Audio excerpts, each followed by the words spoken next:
अस्सलाम वालेकुम students, tech city channel में आप लोगों को वेलकम। स्टूडेंट, आज के इस वीडियो में हम ओप्पो A37 जो है इसका स्क्रीन अनलॉक यानी हार्ड रीसेट करने का तरीका सीखेंगे। तो ये देख लें, इस वक्त ये Oppo A37 model MediaTek processor के साथ है एंड्रॉयड 5 में। इस पर स्क्रीन लॉक है जो कि फॉरगेट इट है। तो अगर आप इसको रिकवरी मोड पे भी ट्राई करेंगे तो वहाँ पे भी इसने स्क्रीन लॉक की डिमांड करना है। तो इस वीडियो में हम यही देखेंगे कि इसका स्क्रीन लॉक यानी हार्ड रीसेट इसको 1 क्लिक पे कैसे किया जाएगा। तो इस ऑपरेशन को परफॉर्म करने के लिए कुछ चीज़ों का आपने ख्याल रखना है कि एक तो आपके पास ओप्पो रियलमी के USB ड्राइवर जो है ना, वो लाजमी आपके सिस्टम में इंस्टॉल होने चाहिए। ठीक है, क्योंकि ये आम मीडियाटेक ड्राइवर से ये फ़ोन कनेक्ट नहीं होंगे। तो ये मैं आपको अपने सिस्टम पे चेक करवा देता हूँ। कंट्रोल पैनल पे चलते हैं और यहाँ पे ऐड रिमूव प्रोग्राम्स पे आप आएंगे।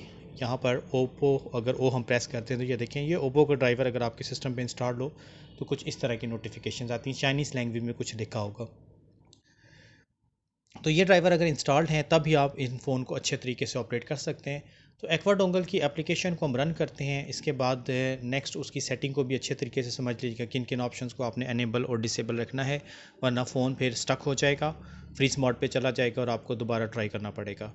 तो इस वक्त देखें, एक्वा की एप्लीकेशन रन हो गई है और यहाँ से, क्योंकि ये MT के फ़ोन है, A37M मॉडल है, अगर F मॉडल होता तो वो क्वालकॉम के साथ होता है। तो आपने मीडियाटेक टैब पे आना है यहाँ पर और ये जो डिसेबल ऑथेंटिकेशन है इसको ऑन कर देना है, यानी सिक्योरिटी डिसेबल करनी है। और यहाँ से अनलॉक मेन्यू पे आने के बाद आपको ऑप्शन मिलेगा फैक्ट्री रीसेट, ये भी कर सकते हैं, और factory reset format user data और रीसेट FRP।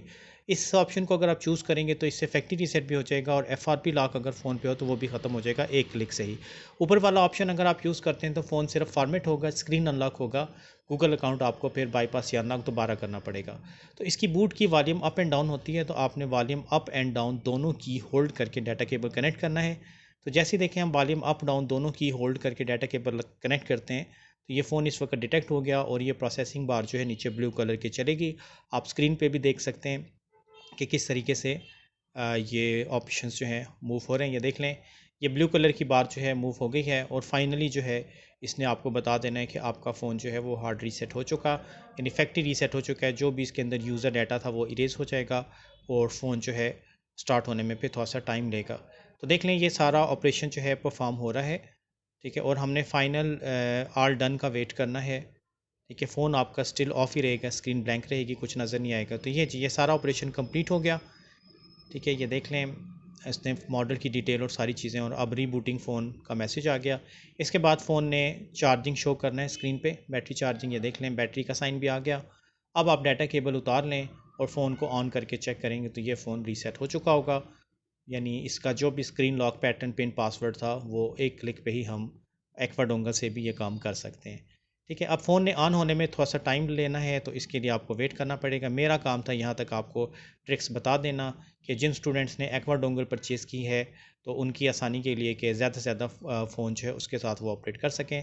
तो इस वीडियो में स्टूडेंट इतना ही रखते हैं। नेक्स्ट वीडियो के साथ फिर इंशाल्लाह ताला हाज़िर होऊंगा। तब तक के लिए अल्लाह हाफ़िज़।